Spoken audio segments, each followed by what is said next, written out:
Today, we discuss Miro. Today, I want to talk about the hellscape that is technical diagramming, right? Everybody's nodding their heads right now, And there is a potential solution that I want to share. There was one name that several people brought up. I did some digging, and it's kind of nuts how much this program Miro has for developers. I have to share this. It could potentially be a game changer for you. So my favorite part about Miro is that half the work is already done. Like right now, typically we spend hours starting diagrams from scratch, gathering information. You get buy-in from every team. That's a lot of work to do. But Miro has a full set of integrations with the tools you're probably already using. And they also offer open APIs and SDKs for custom solutions for all those niche diagramming use cases we have to do, right? So the end result is the same, but it doesn't take forever. It's a massive, massive time saver. I'm transforming basic flowcharts and network architectures, and it all lives in one place. So are you using Miro? Have you used it? I want to hear. That's MIRO.com. Every team, every topic, everywhere. This is Believe.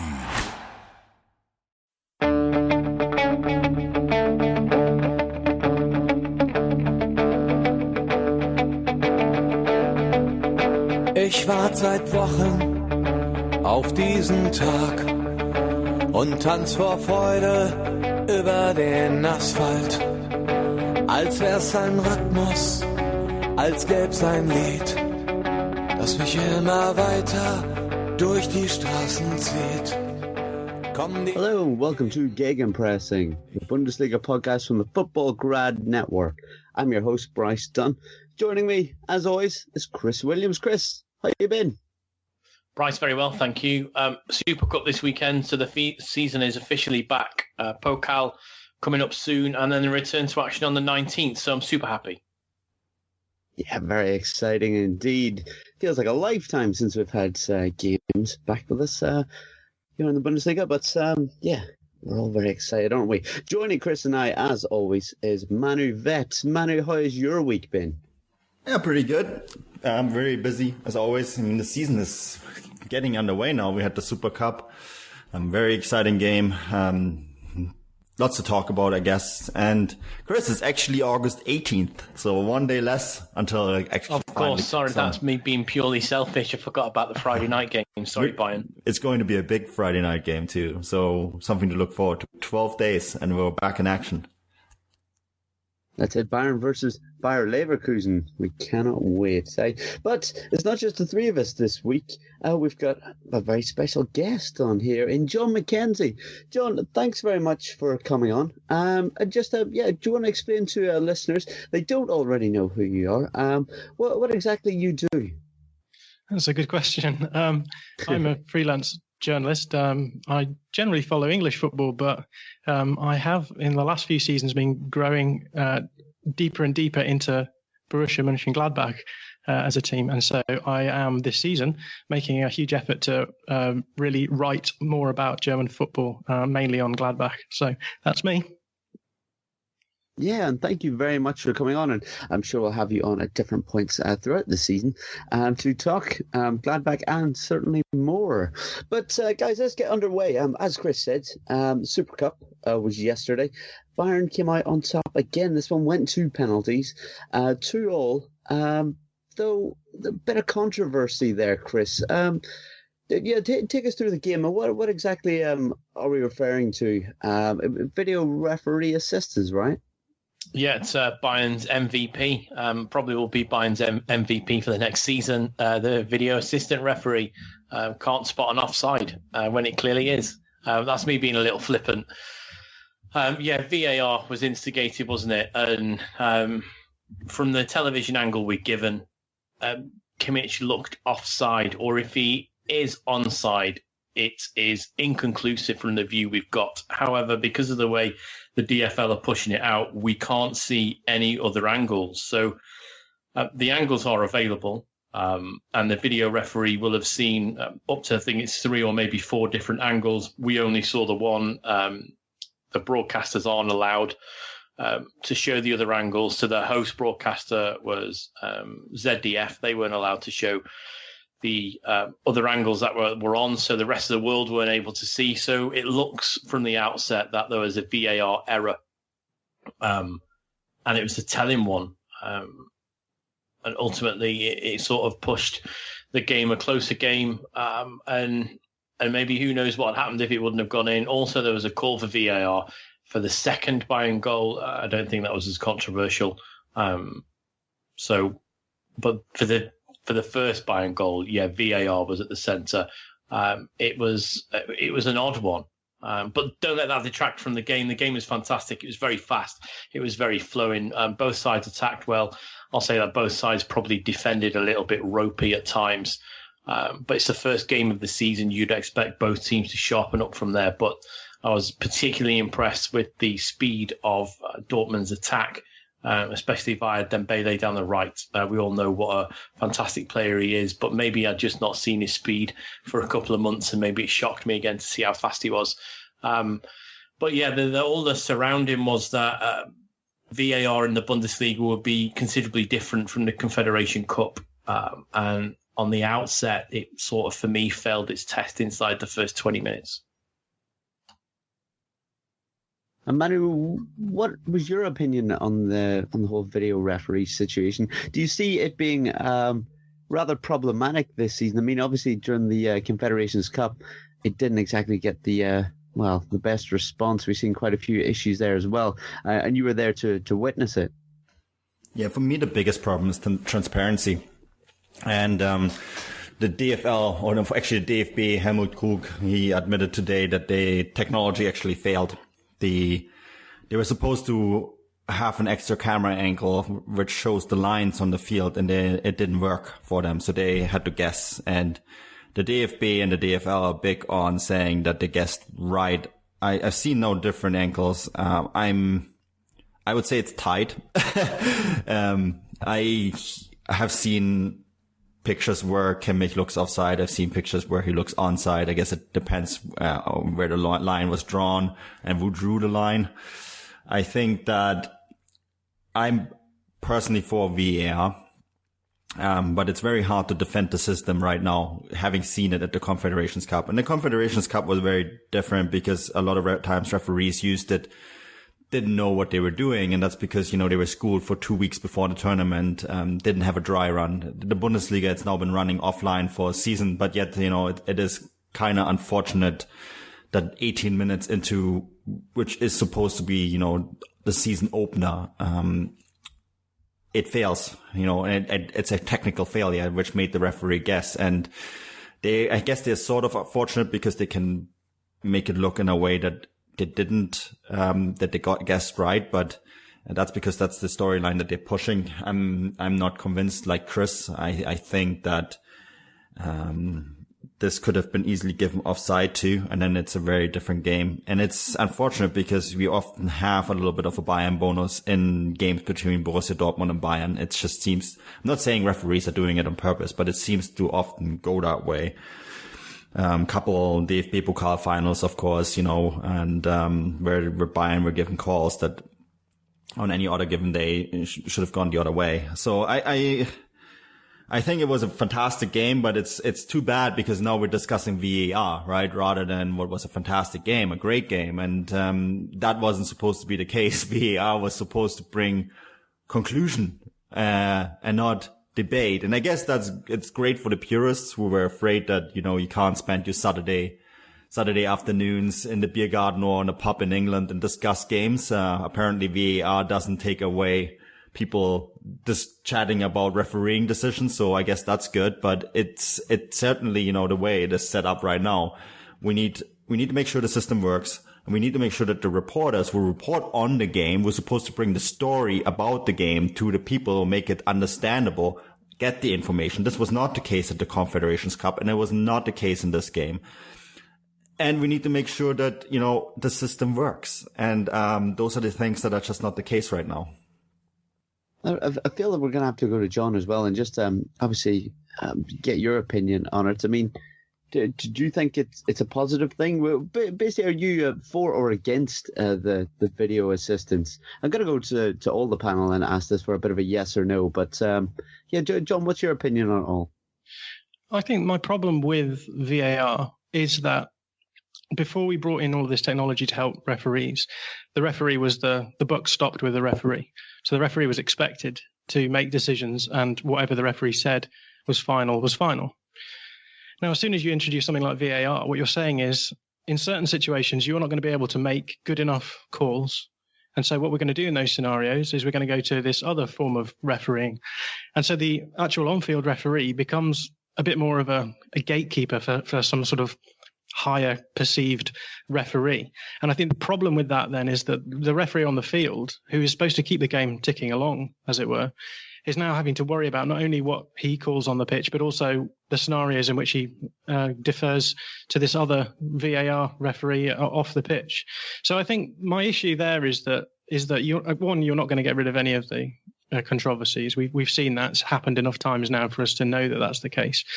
So I personally kind of think the easiest way that you could deal with that is just by going back and saying, you know what, yes, of course, goal line technology is important for us to overcome, and we've seen that works fine. But when it comes to VAR, you've just got to make a decision and say, either we're going to go with VAR and we're going to have all this controversy still, or we're going to stick to what we've done in the past. I don't think we'll ever get rid of that. And I think we need to stop pretending that VAR is going to solve all of our problems. So I'm a little bit more on the negative side there, I think. So we'll put you down in the no camp, will we? Chris, yay or nay to VAR?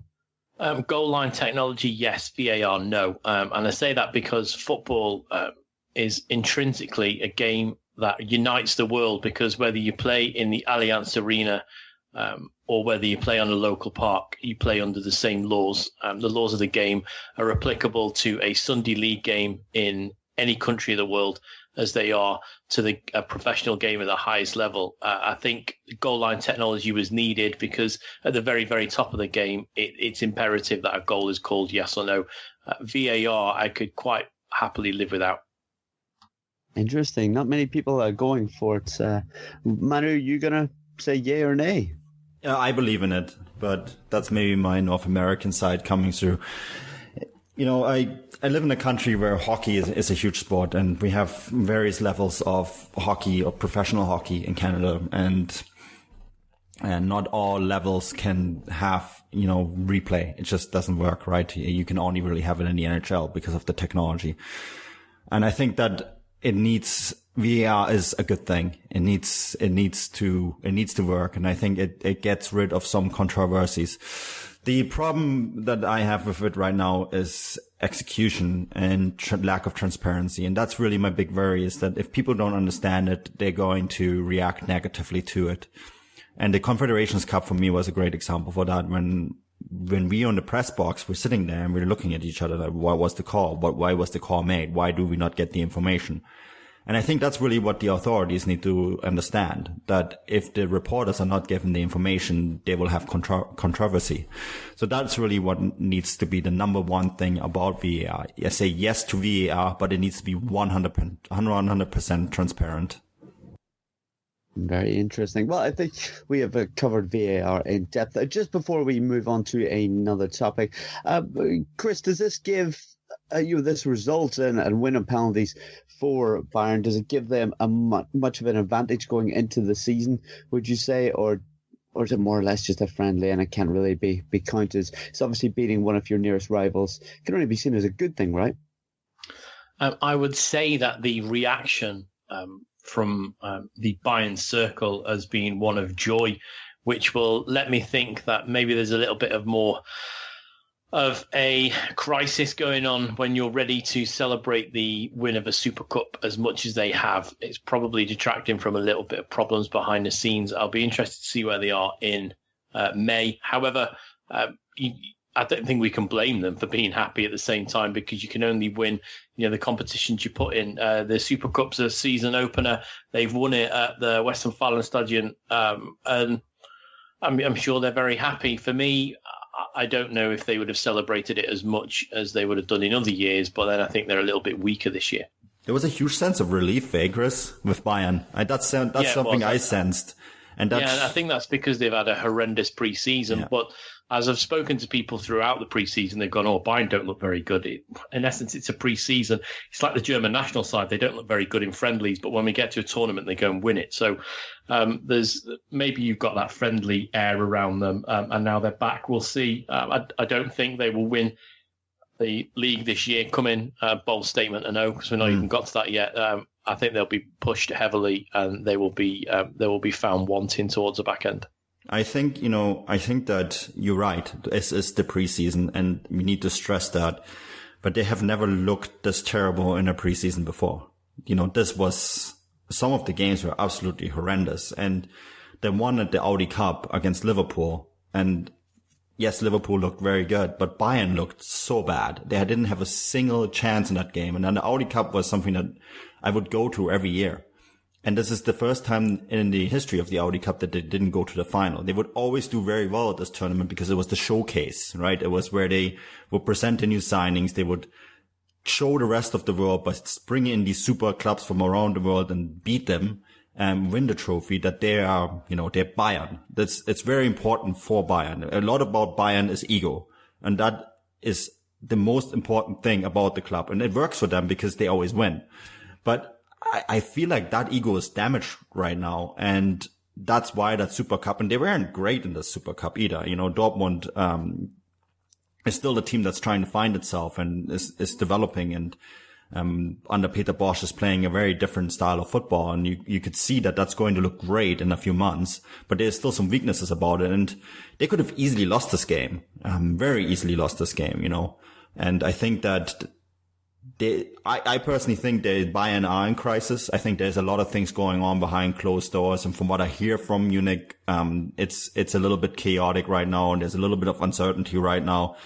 And then we'll talk about Reschke in a moment, but him leaving shows that not all is well. And I think that you could sense that they needed this win, but I would be curious to see where they're going to be at in 12 days when they play Bayer Leverkusen. Well, guys, we're going to move on. It's going to be an interesting year, and that's a bold statement by Chris Williams. I second that, by the way. I second it. Oh, wow. Yeah. Well, John, do you reckon Bayern are going to win the league?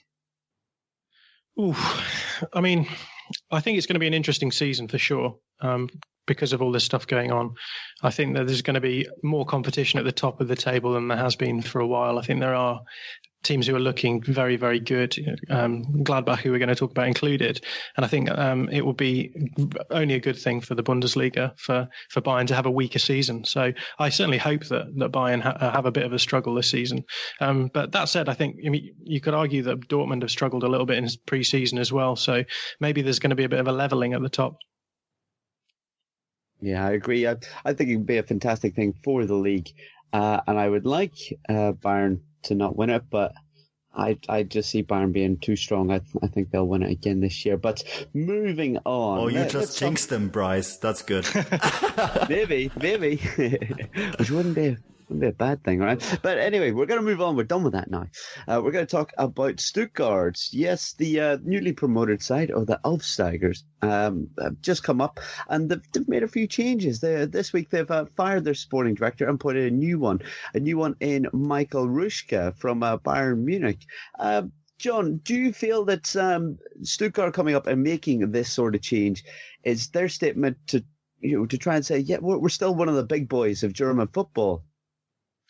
Yeah, I think that's exactly what's going on. We were talking before we started recording this pod, and Manu was saying he was really keen on what Schindelmeiser, who was the sporting director who's just been fired by the club, he was really excited by what he was doing. And I must concur with that, because what we've seen in the last season in particular was RB Leipzig coming up, and Ralf Rangnick, as we've seen, having this youth at first policy, and it really working. And RB Leipzig took Bayern all the way to the midpoint of the season and certainly scared them. So I think it's certainly an interesting move from Stuttgart, and I'm not entirely sure that it's going to work. It seems as though they are trying to be Bayern, and as we've said, like, the best club at being Bayern is Bayern. So I can't imagine that it's going to work out for them.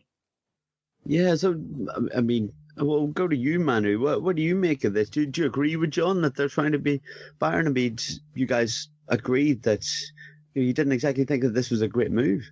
Well, I think it's not a great move. I think it's a move that has a lot of risk, and John is right. They are trying to be Bayern. And, you know, I said off the pod, they should be Bayern because of the way Stuttgart is as a city. It's the second richest city in Germany behind Munich. It's a very financially wealthy city with the two car makers, Mercedes and Porsche being located there. There's banking companies, there's insurance companies. It's very wealthy, right? It has Stuttgart, and we talked about this a few weeks ago, they averaged 51,000 fans a game in the Bundesliga 2 last season. You know, they're a massive club, a huge club. But the problem was with them always is that they try to compete with the big boys by being the big boys and to make big money signings. And those big money signings didn't always work out for them. So, you know, John is absolutely right. Trying to be Bayern doesn't always work because to be like Bayern means that you are going out and you spend 50, 60 million euros on a player. But only Bayern really can do that. Dortmund can do it too, but even they wouldn't because, you know, they're targeting, they have a very different transfer policy. So I think Schindelmeiser going, and there was huge changes made to the structure of the club with Mercedes-Benz becoming a shareholder, with the club being turned into a closed joint stock company. And investment coming in. And I think Schindelmeiser was very smart bringing in players like Shadrach, Akolo, Anastasios Donis, Mangala, Aildon, Burnisch from Borussia Dortmund, all young guys. You know, the only old player that he signed was Ron Robert Zieler from Leicester City, a very good goalkeeper who's age 28. But if you take his signing out of the equation, the average player was as 21 years old. Of the players that he brought in. And that's because he believes in the same philosophy that Ralf Rangnick believes in, that you should not sign players under the age of 24 if you play a certain style of football, because their hard drive is already hardwired, right? You can't teach them new things. And Schindelmeiser comes from a school, and he signed a coach who was very successful for Stuttgart last season, and Hannes Wolf, who also comes from that school, a 36-year-old coach who plays a fantastic brand of football, who needs young players. Now, Stuttgart's board decided that they want to compete right away. I guess their goals are very lofty. And they wanted to sign Holger Badstuber on a free transfer. Now, Schindelmeiser was opposed to this because Badstuber showed last season playing for Schalke. And remember, he had 3 knee surgeries in the last 2 years, that he lacks speed. And Schindelmeiser believes that speed is the number one requisite to win in the Bundesliga. And Leipzig showed that that's the case. You need to have fast players. So he was opposed to it. And that's really where things came to a boil. Schindelmeiser, who was part of the board, said that he was the only one in charge of transfers and he opposed the Badstuber signing. The club then found out that Reschke was very unhappy at Bayern München and contacted Reschke and got a positive. And then I guess decided to sign Badstuber over the head of Schindelmeiser, and Schindelmeiser then decided that he would, you know, take this to a boil and, you know, was pushed out of the club. And that's really where we're at right now. We're basically 12 days away from the Bundesliga. They're bringing in a guy who's used to signing players for 40, 50 million euros for Bayern München from South America. And now is supposed to finish the squad, you know, as a squad manager, in the 12 days left to the Bundesliga season. I personally think that's a huge risk. Manu, do we know what Hans Wolf, what he makes of the transfer of Badstuber? I mean, is he a fan of, you know, young, rapid players as well? You know, do you think he'll get much of a chance under him? Well, I know that, and this is really what's going to be interesting to me. How is he going to look at this? Because he worked with Schindelmeiser quite well. And Schindelmeiser brought him in. And it was a controversial move back in Bundesliga 2 when Hannes Wolf was signed. But Hannes Wolf very quickly turned around the boat and got Stuttgart not only promoted, but actually won Bundesliga 2. And it's a very difficult league to win. And remember, Borussia Dortmund was sniffing around during the summer and was looking at bringing Hannes Wolf back because that's where he originally came from, right? He was with Borussia Dortmund's U19, right, Chris? So they were looking at bringing him back, and it's curious now. I think there's a little bit of cauldron is maybe the wrong word, but something is at the boil, and I'm really curious to see how Reschke is going to approach that. If Reschke will, in my opinion, will have to come out right away and support Hannes Wolf as the coach, and will have to move very quickly to finish, Stuttgart's squad building, because they still need a right back. They don't have one yet, and they need to bring at least another midfielder and maybe another striker. Chris, how do you see Stuttgart getting on this season? Obviously, plenty of changes like this, plenty of signings. But we kind of mentioned at the end of last season that we believe that Stuttgart are a big enough side to come up to the Bundesliga and stay in the Bundesliga. Where do you think they're aiming for this year, and what would be classified as a good season? I think anything above the bottom three would be classed as a good season for them. But where do I see them going? I'm going to base it historically on where they've been in the past, and most definitely on last season. I thought they were excellent last season. Manu said earlier, they're a big club. They have fantastic support. They've got a bigger average gate in the second Bundesliga than some of the biggest teams across Europe, in Europe's top 5 leagues.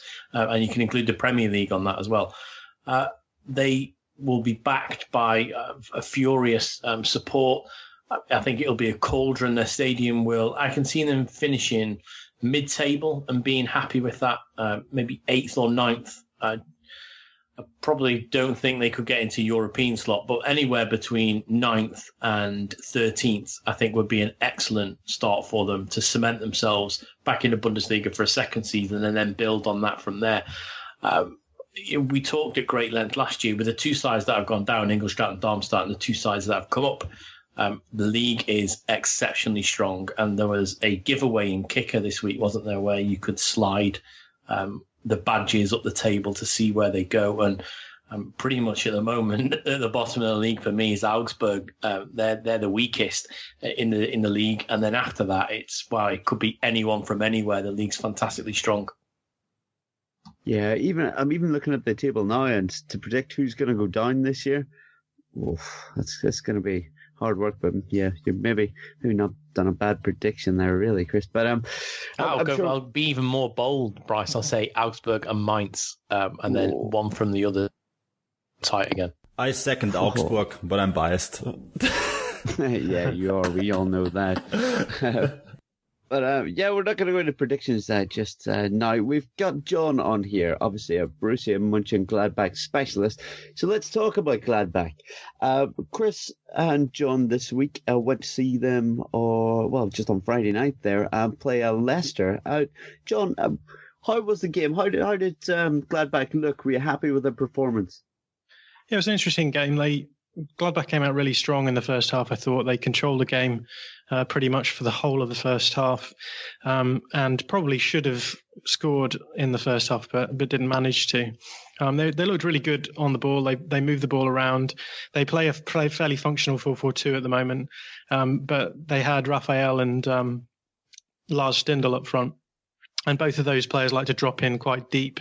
And so I think this is a theme that I've sort of been raising in a lot of my pre-season previews. They look as though they're getting into really good forward positions, but there's no one in dangerous areas really to finish them off. And there's been a fair amount of questioning about whether or not getting rid of Andrea Hahn in the mid-season was a good move. So after the second half, very early on they scored the goal, and then very soon after that, Tobias Strobel got injured quite badly. And actually after that happened, I think the Gladbach team sort of dropped off quite a lot. Now, Leicester did bring on some strong subs at that point, but I think they probably were affected by the injury. I think it was a meniscus tear and an ACL tear as well, so he's going to be out for the season. And I think that had a big effect on the team, because as soon as that happened, Leicester started looking more and more dominant. Now, they brought on some quick players, and I think my big criticism of Gladbach in pre-season is that when they have been undone, it's been times when they've been driven at the central defenders by quick players. So Kelechi Iheanacho, who's just been signed by Leicester, broke through for one of the goals, and the other goal was and squared it to Jamie Vardy. Then Jamie Vardy himself broke through for the other one. So I have certain questions about how strong they're going to be against very, very quick defenders, quick attackers. So I'm a little bit nervous when we hear, this penchant for really quick players going into the Bundesliga season. Yeah, and Chris, may I just ask what your opinion of Gladbach were? Do you see them having a strong season? Yeah, I do. I thought they were excellent for his age. Sommer had a fantastic timing goal. He stopped a couple of dead certain goals. I thought Vestergaard played well. Kramer was okay. Hazard obviously scored a fantastic goal. Raphael was everywhere. Stindl, when he was on, I thought he was fantastic as a captain. Vent scored the goal, and he's a fantastic goal. I thought Ginter looked solid at the back. And then, the only downside, and Jon's mentioned it, is when Strobel came on and then went straight off. I thought that Gladbach moved off the ball very well. I thought they had a quick transition. I thought they worked.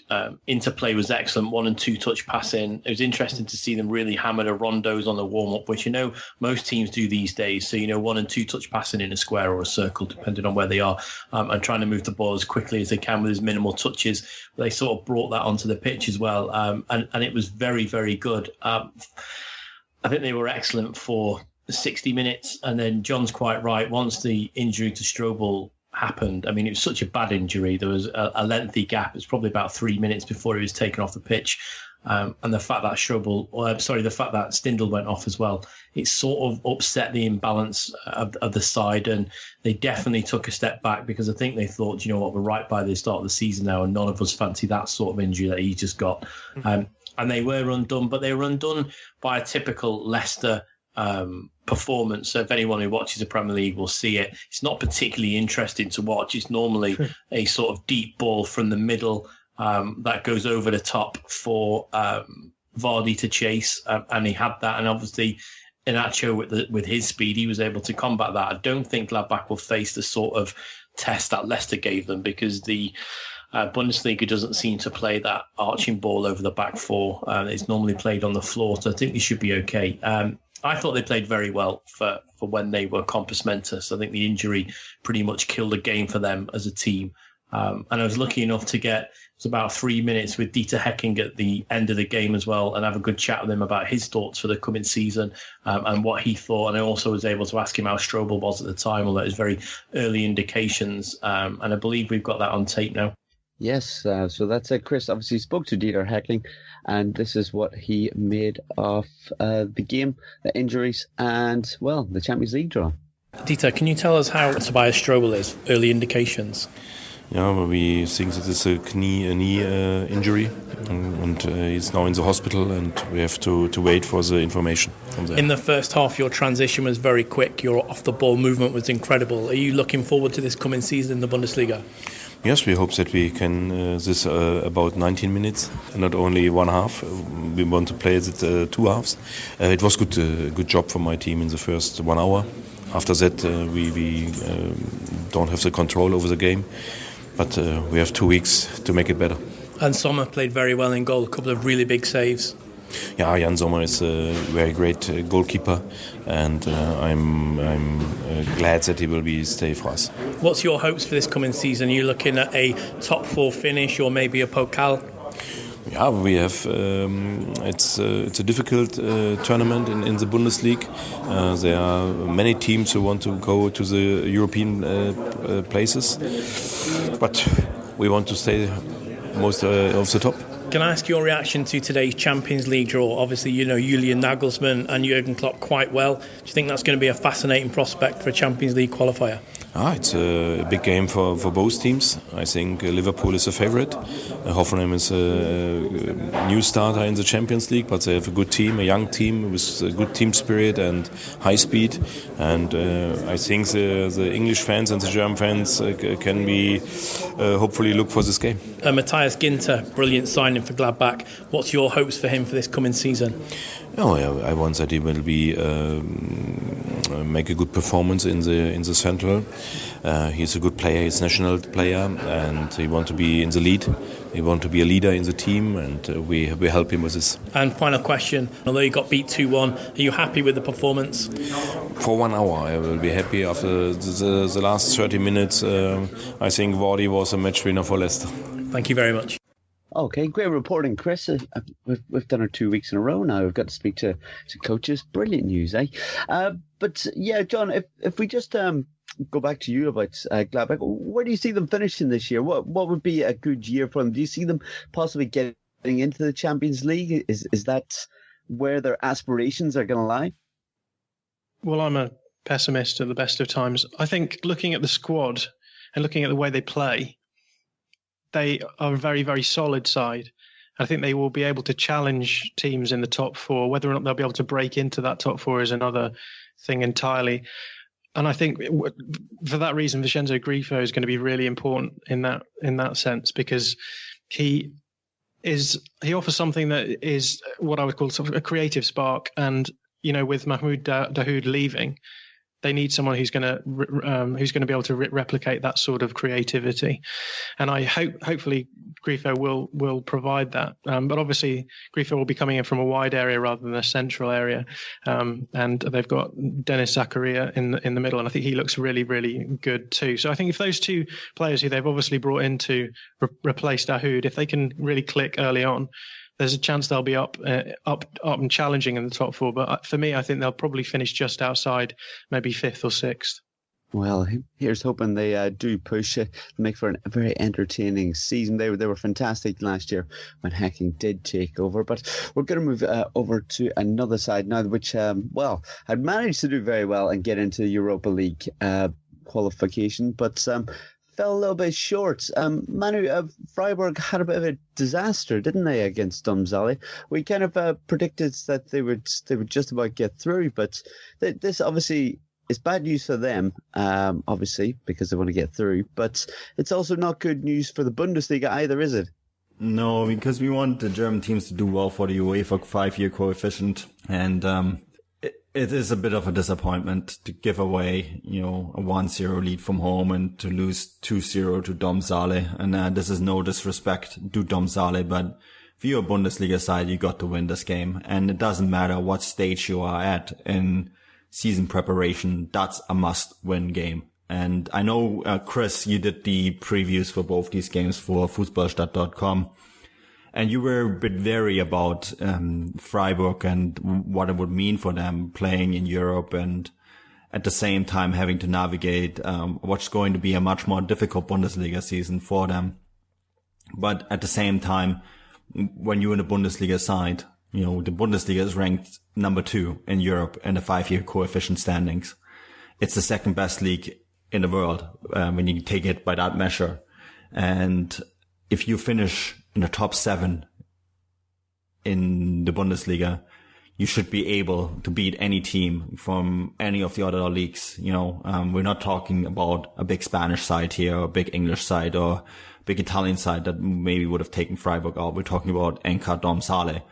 And the prerequisite is that you go in and you win decisively. And I know, again, yes, it's preseason, it's difficult, it's hard, and all these kind of things, but I think they really look dreadful in this game. And that is something that they will have to revisit, because this kind of performance is going to hurt them. Remember, next week is German Cup. Freiburg are in the first round of the German Cup as well. That's is pretty much now turned into a must-win game for them, to compensate for what happened in Domzale.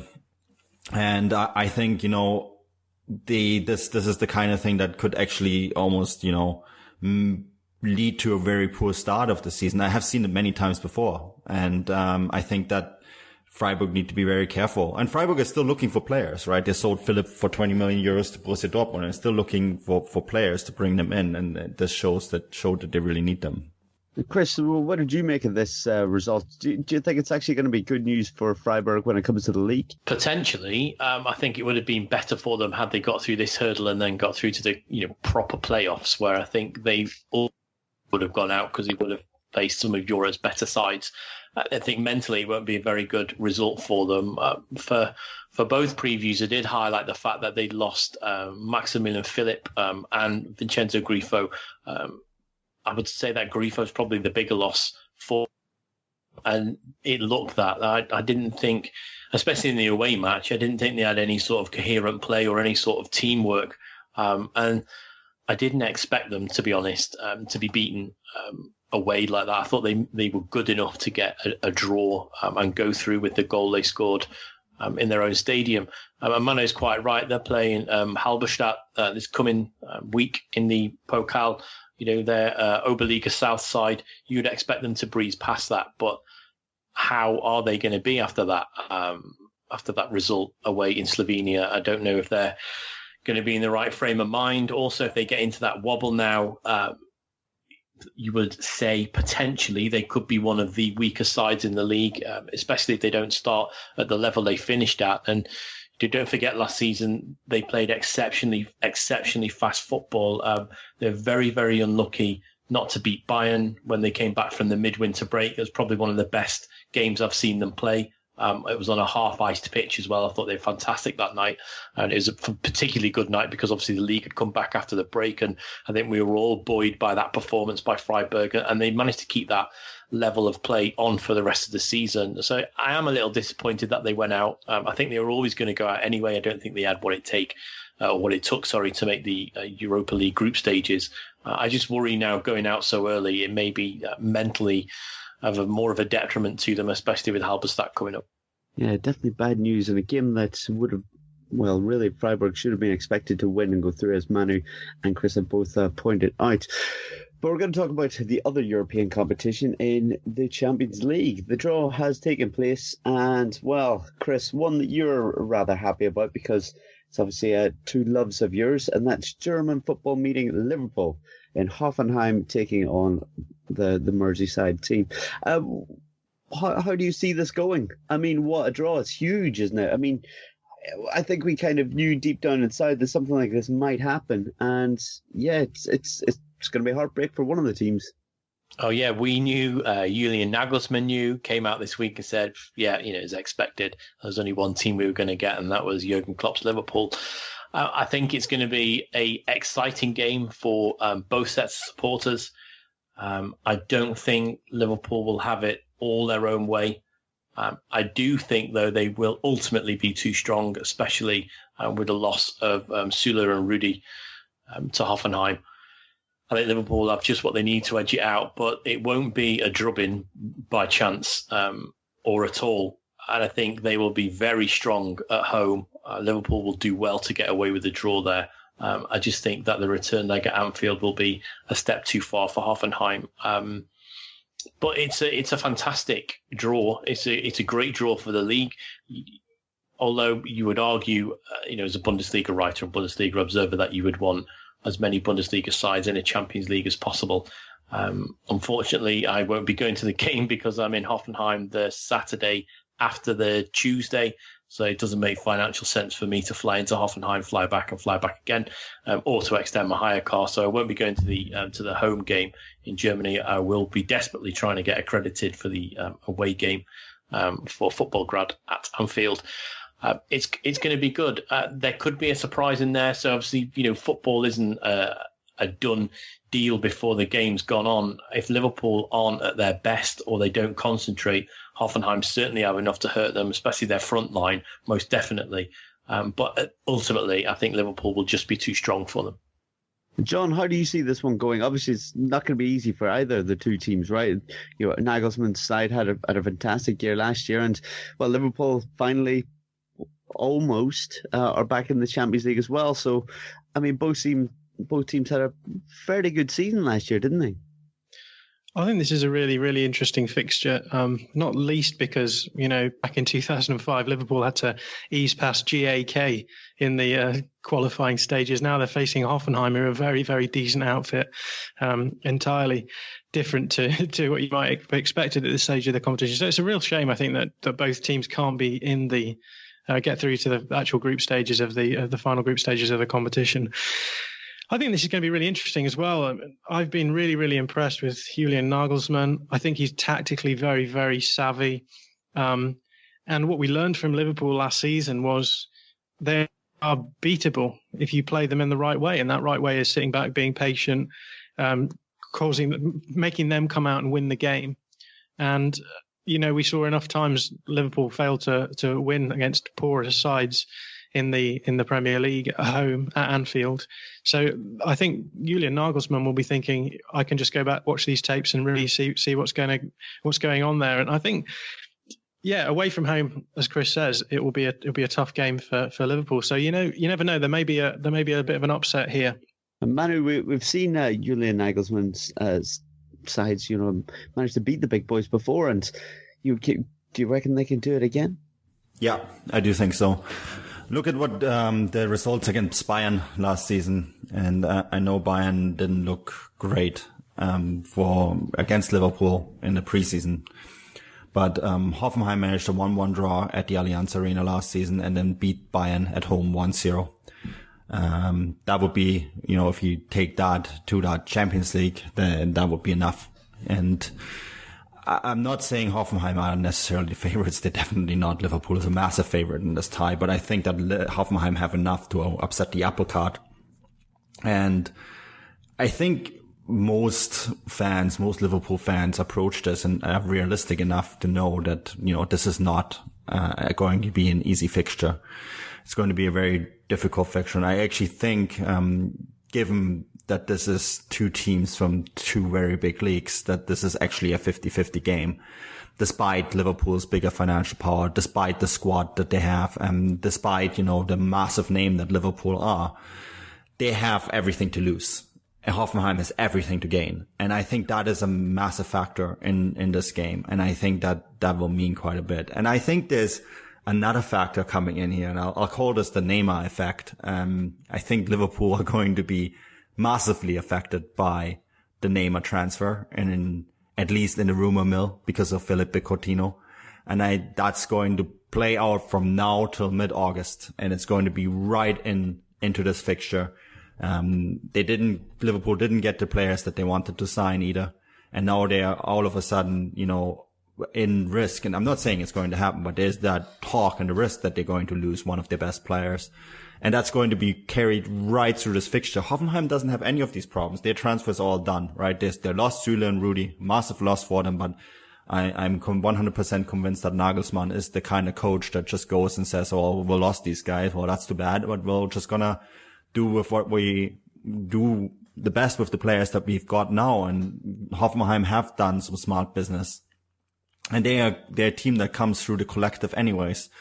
Remember they brought in Serge Gnabry, was one of the best players in the Bundesliga last season, and that's a fantastic player and a fantastic signing.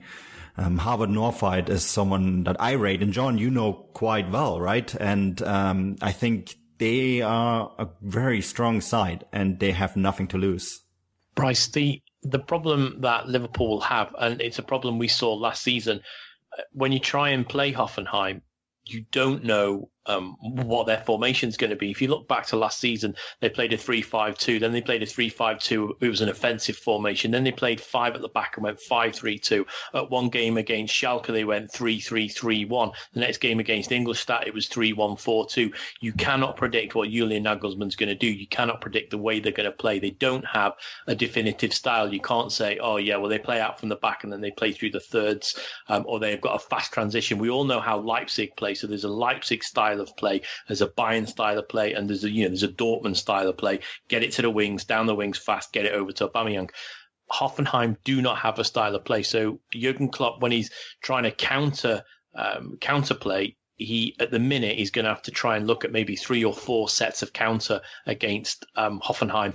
And Liverpool have a very descriptive way of playing. So Julian Nagelsmann is clever and he's tactically astute enough to set his Hoffenheim side up to nullify that effect, certainly at Anfield. So I think the home game, as all the home game in Sinheim, is the game which will have the key to this. If Hoffenheim get a positive result, I think they could pip Liverpool. God forbid, obviously, because I'm a Liverpool fan, born and bred in the city, and I want to see my team in the Champions League. So for this particular game, I will fly that flag. But Julian Nagelsmann has the ability to hurt Liverpool badly. Yeah, I completely agree. Obviously, I'm a Liverpool fan as well. So, and obviously we cover the Bundesliga, so we know all too well about Hoffenheim. And you're right, they seem to manage to pull different formations on numerous occasions. I think the fact that Liverpool are at home in the away game, I'm going to go out there and say it gives them the advantage, and I think they'll just scrape by. But it's not going to be easy. Chris, John obviously said, which we know all too well, that sides that seemed to sit deep against us last year, us being Liverpool, seem to get a better success. Do you see Nagelsmann possibly producing something like that, sitting deep, being patient, and then maybe trying to hit us on the counter? Yeah, well, that's what I just said. That's the great thing about him. You don't know how he's going to set up, really. He can go, if he wants to take it, like he took it to Leipzig the first game of last season. They went 4-3-3 and it was absolutely fine. And then, he flipped it out the game after that and he went 3 at the back and it worked. Don't forget, Hoffenheim were the last unbeaten side in Europe's top 5 leagues last season. And you don't get that by luck. There were a lot of draws, and we touched on that last season. There were a lot of draws, but typically, if you want to do well in Europe, you need to either draw your home game or potentially win it, but draw your away game. So you don't have to win both legs. That's a typical European game would be to win your home and draw your away. That is something that Hoffenheim could be capable of. I'm unsure, though, whether he will sit deep. I'm unsure whether he will almost play a 5 at the back and then a 4 in the middle, which has been seen to be Liverpool's problem when teams are trying to stop Liverpool from playing. You just sit right back and give them the ball and put either a bank of 5. Some teams have gone to 2 banks of 5, with the first bank of 5 on the 18-yard box and the second bank 10 yards in front. And Liverpool have had a really big problem breaking it down. I can't see Nagelsmann doing that, but that's not to say he won't. But I do feel that if he tries to go toe-to-toe and play football, they'll get torn apart like Bayern Munich and Hertha Berlin were. I think Liverpool are that good at the moment. But I think that Julian Nagelsmann is clever enough to know where the weakness lies in this Liverpool team, and this is trying to break down. But saying that, when Liverpool were in Germany for the Hertha game and for the Audi Cup, that's all they did in training, was working on how to break down banks, 2 banks of 5 or a bank of 4, or sometimes when they played Sunderland, they were trying to break down a bank of 6 at the back. And that's something that they've done this season. So it's going to be a really, really interesting game. And it is going to probably be too close to call, but I'm going to call it just based on where I was born and how I've been brought up. But there'll be a lot of people saying that, Hoffenheim could sneak it, and I can see why they'll say that. And John, if Hoffenheim managed to get a win and they do go through, what a big statement that'll make to the rest of Europe, won't it? Yeah, most definitely. Coming back on Manu, he mentioned Havard Norvay, who I did actually watch a few times at West Ham last season and was impressed with him. But Serge Gnabry obviously was also in the Premier League for a while. And I'm hoping that he gets a stage in Europe to perform on, precisely so that people will realise what a mistake Arsenal have made in getting rid of him. I think he's a fantastic player. I was really disappointed that Gladbach didn't manage to get him on loan. And I think Nagelsmann's done incredible work getting him playing for them. A really explosive player, one of the most I've seen, and certainly playing last season in the Bundesliga. So, yeah, I hope that Hoffenheim go through. I hope that the German football becomes more and more popular, and that getting into Europe, like we were saying, is the way that you do that. So that's why it's great if Hoffenheim go through, but also a shame that Freiburg didn't actually get through into the Europa League as well. And Manu, would it be devastating for Hoffenheim and Nagelsmann if they weren't to go through, or do you think do you think that it won't affect them as much as maybe I suppose their opponents? Yeah, I think Europa League is still a good achievement for them, but it'll be hard for them to get back to the top 4 in the Bundesliga. I think that there's other sides in Germany that are doing quite well right now and have done very well this summer. And we'll maybe can touch on that next week as we gear up for the league. But I expect someone like Leverkusen and Gladbach and a couple other sides, Schalke maybe even, to push.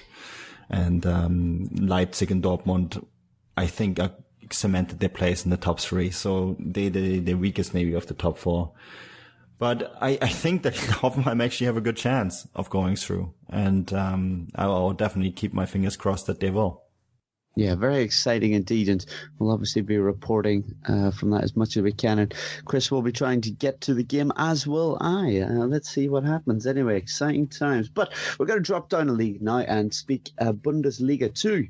It was another action-packed weekend, and last week we obviously had a specialist, Johnny Walsh, on, and we got him to predict the game of the week.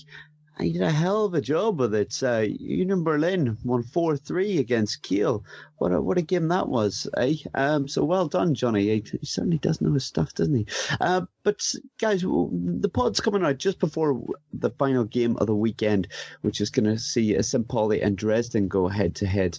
Manu, these are two sides that are going to be, well, probably hotly tipped to get promotion, right? Yeah, they're in that pack, for sure. I mean, Dresden impressed us last season, right? St. Pauli, of course, is a side that had a horrible first half of the season and then did really well in the second half of the season. And we all, I mean, there's not a person anywhere, except for when you may be a Hamburger SV fan, who doesn't like St. Pauli and what they do.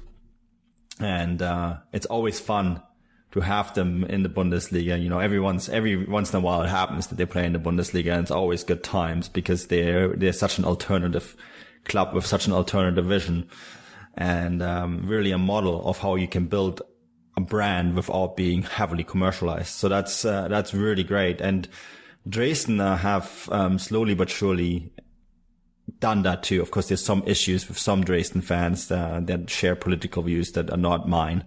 But I think that Dresden have become a club that, you know, is doing good things, and especially when it comes to building squads. So I think this is going to be a fascinating game to watch. I believe that both sides could have a shot at promotion.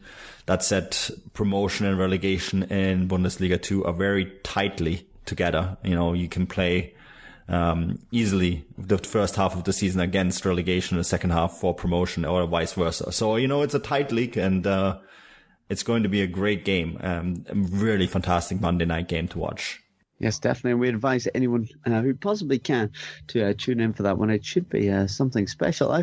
Chris, looking at the table and looking at the results that have occurred so far with the Bundesliga 2, Ingolstadt obviously went down last year. They did put up a bit of a fight towards the end of the season, but they've started the season 2 games, 2 losses. Things not going so well there. I think it demonstrates just, I suppose, how tough that league actually is. Yeah, there's a bit of a Paderborn klaxon going off at the moment, isn't there? You know, dropping down a league and then down a league again. So they're only 2 games into it, but it doesn't look that good for them. So the table at the moment, we're only 2 games in, but I'm unsurprised to see Union Berlin up there. I think they will be challenging, especially. Johnny won't be that Bochum mid-table at the moment, but as Mano said, you can be fighting for promotion for the first half and fighting relegation for the second half, or as he said, vice versa. Auer down there again, aren't they, in the danger area? But for me, Dynamo, St. Pauli, Union will probably make up the top 3. I'm being a bit bold on predictions this week, aren't I? I'm going to stick with that. Wow, yeah, I think a fairly decent shout though. But yeah, we're gonna pick a game of the week to highlight in Bundesliga 2, as we always do. I feel that we may just have to go to our guest for this one. John, if we look at the fixtures in Bundesliga 2 next week, is there any that you'd like to highlight for whatever reason? You're asking entirely the wrong person here, because I am getting to grips with the Bundesliga, let alone the Bundesliga 2. So I watched my first game, actually. It was the Bochum versus St. Pauli game. Really enjoyed it. A very good game.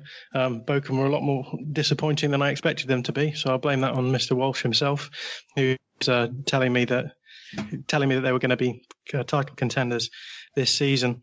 I suppose the Darmstadt-St. Pauli game itself, maybe it may be an interesting one. The team that have gone down and the pretenders to the throne. So I'll go with that one, Darmstadt-St. Pauli. Oh, great choice, actually. Good work, John. Manu, do you want to have a go at stealing Chris's sandwich? I don't watch Bundesliga 2 these days. I watch 1860 tear up the Regionalliga Bayern. We haven't got enough time to cover those leagues. Oh, it's really too bad. We're 5 out of 6 wins, so that's pretty cool. No, but it's going to be Nuremberg Union for me. I think that's going to be a cracker of a game on Sunday. Well, there's my first 2 choices picked. Well done, lads. Chris, what's your highlight this week coming in the Bundesliga 2?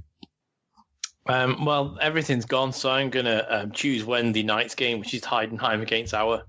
Yeah, good choice as well. That was probably my third one. Well done. I'll go for Dusseldorf and Kaiserslautern. Kaiserslautern had a bit of a nightmare start, haven't they? With a win and a draw. Let's see if they can pull that round. But that more or less does it for this week. John, we really appreciate you coming on. What have you got coming up this week? And where can people find you on the likes of Twitter? Well, you can find me on Twitter at Jon_Mackenzie. That's John without an H and Mackenzie with an A in it. So in hindsight, not a great name to have been born with when it comes to Twitter. But this week, I am doing still my summer break podcast series where I'm running through all the 20 teams in the Premier League. And that final few episodes are coming out this week. You can find that at A Team of John O'Shea's podcast. And I've also appeared on TalkSport on Tom Latcham's show. So I think that will be doing the rounds at some point. But again, you can find all of this out on my Twitter feed. Very nice. Yeah, guys, definitely follow him on Twitter and check those out. Chris, Manu, have you got anything to plug this week? If not, we'll wrap it up. Well, we got John. You're going to have a Fußballstadt debut as well, don't you? Yeah, I hope to. As I said before, I've written a pre-season preview for Gladbach. So I've looked at the signings they brought in, pre-season that they had. I've looked at the tactics a little bit, and I'm going to predict the sort of strongest starting 11, the top scorers, the fans' favourites, etc., etc. So yeah, have a check over there at fußballstat.com, and hopefully you'll enjoy it. No, that's our plug right there. That's it. It's great to have him on board, eh? That'll more or less do it. Guys, thanks for coming on and checking out the pod as always. Auf Wiedersehen.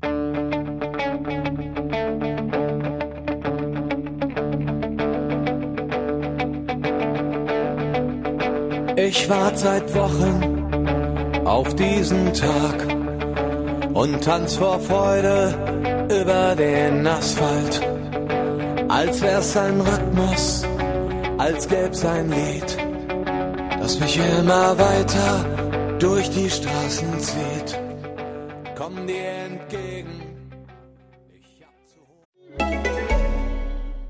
Hi, this is Rachel Fisher. And this is Desi Jenikin. And we host the Hollywood Crime Scene podcast. We're really excited to tell you about the best Christmas ever on AMC+, where every day feels like Christmas morning. It's the holiday season, and that means it's time to see old friends like Buddy the Elf, Heat Miser, and Clark Griswold. Plus, you get a stocking stuffed with highly acclaimed AMC series like The Walking Dead and Mad Men, new series like Gangs of London and The Walking Dead World Beyond.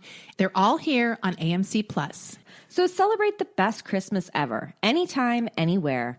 AMC Plus is the gift that keeps on giving all year long. Sign up today at amcplus.com. AMC Plus, only the good stuff. Imagine if you could dry, detangle, style, and volumize your hair all in one step. Well, it's easy with the Knot Doctor All-in-One Dryer Brush by Conair. Create beautiful blowout styles at home with a powerful 1,000-watt motor for quick drying and Easy Glide Flexolite bristles for snag-free detangling. Customize styling with 3 heat settings and use the Cool Shot to lock in your look. Ionic technology reduces frizz, bonus attachment volumizes your hair, makes a great gift for yourself or someone special. Go to Conair.com for the Knot Doctor All-in-One Dryer Brush now.